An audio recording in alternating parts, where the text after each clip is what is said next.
MD Investor, again here with another episode in our series of Black Wealth. This whole month of February, every weekday we do an episode on Black Wealth because let's face it, it's pretty critical right now, right? It's pretty critical right now. Let's be serious. Whatever financial metric we look at, we're at the bottom. Whether it is home ownership, business startup, net worth, we are at the bottom. Okay, right?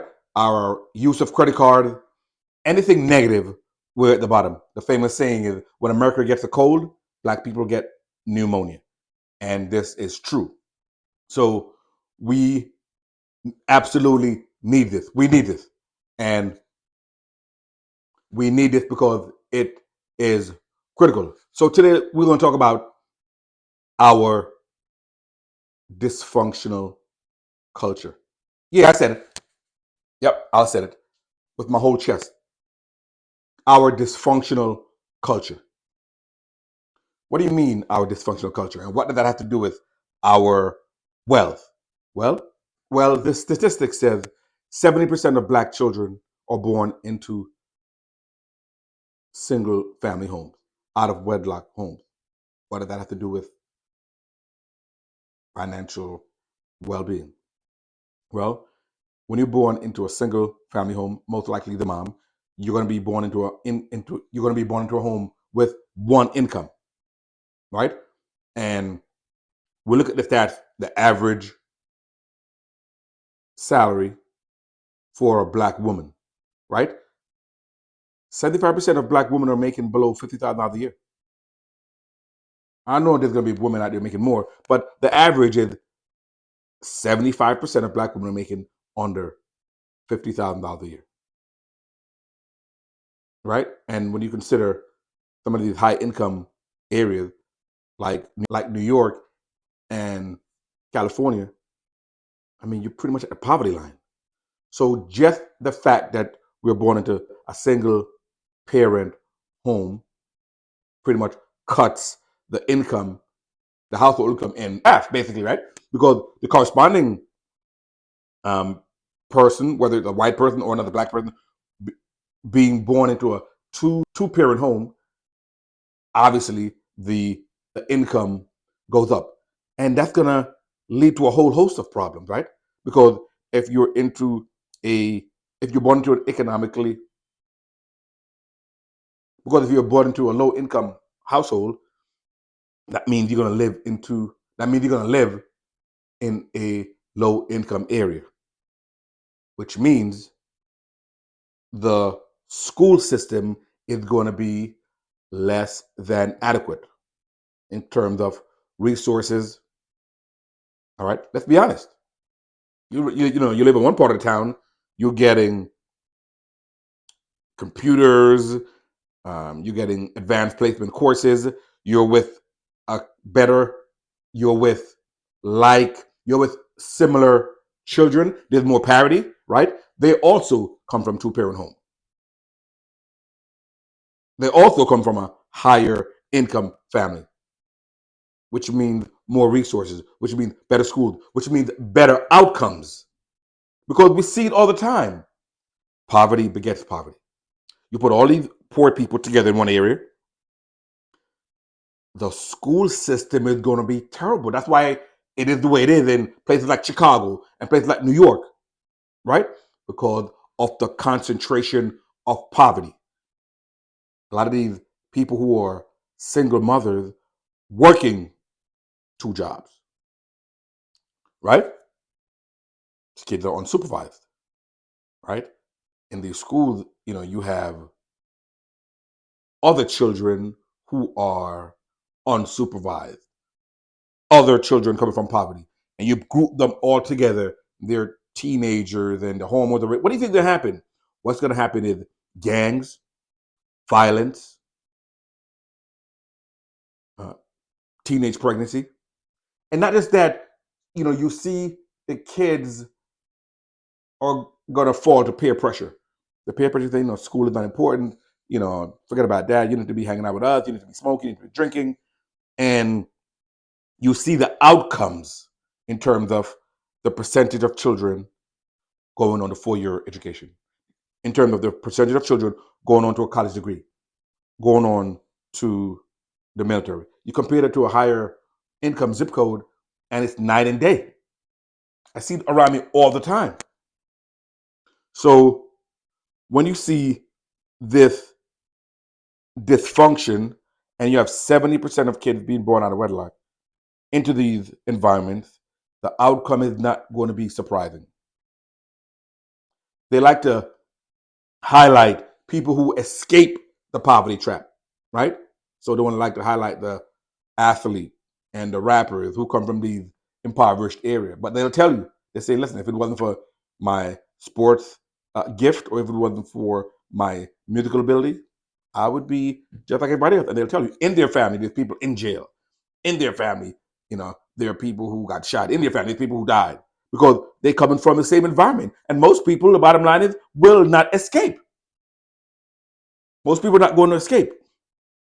So when you see the outcomes from the poor education, from the poor environment, the outcome is predictable, right?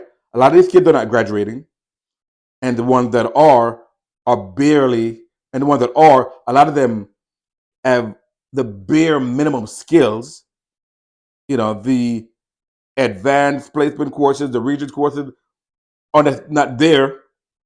There is no expectation, honestly, from a lot of the teachers. So these kids are, they come from pretty tough background, and you know, and that's where a lot of the social promotion used to come from. They would just, he can't read. I know, but he's 15. Just let him graduate. Social promotion.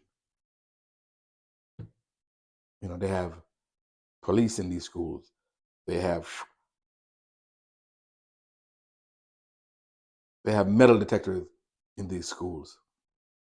So they have stuff to curtail the violence, But what they don't have is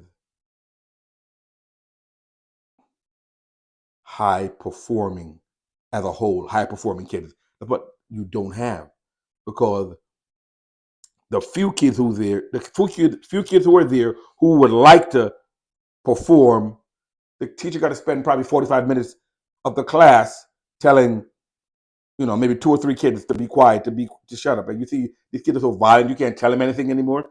So the outcome is predictable. So they come out, they are angry. A lot of them, they're not prepared for the world to compete. And you see, they end up with the low wage jobs, which basically set them up for a lifetime of poverty. And then people get upset and people get angry. We know that the system, so this is the way it is. There are things that you cannot control, and there are things that you can control. The things that you cannot control are the effect of past and current discriminatory actions.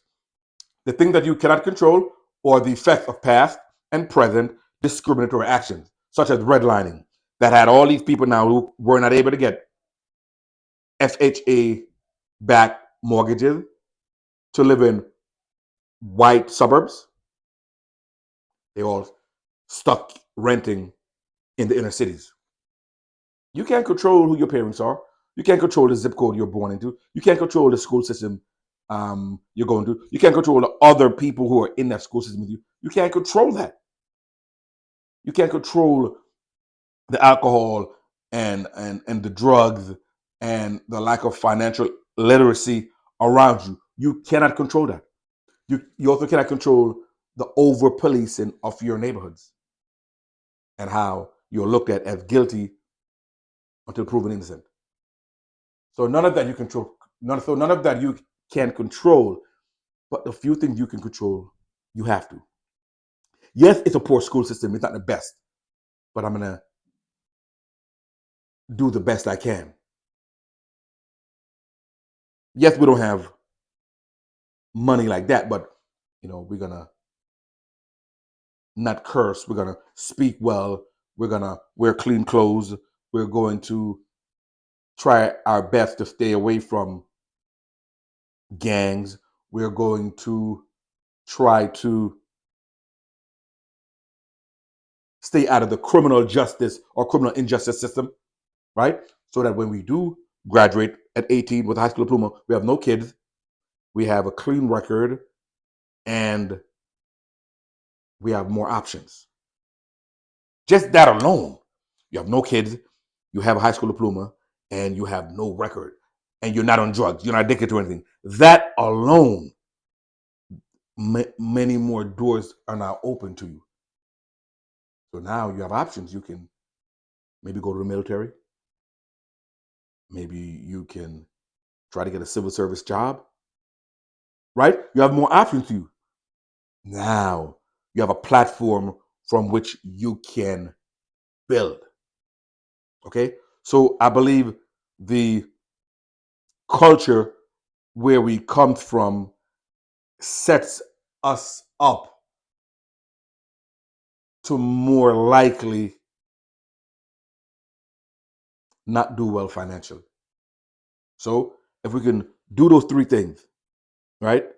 Stay out of the criminal justice system, don't have any kids, before you're married, and try to get a high school diploma. That alone will put you on a footing in which we can, as a culture, improve ourselves. Again, guys, I'm the investor. I know some of these topics are tough, but they have to be dealt with. If there's people out there in your circle who are forward thinking and want to improve themselves financially, send them the link. I would appreciate a subscription. Don't forget to subscribe on YouTube. MD Investor out.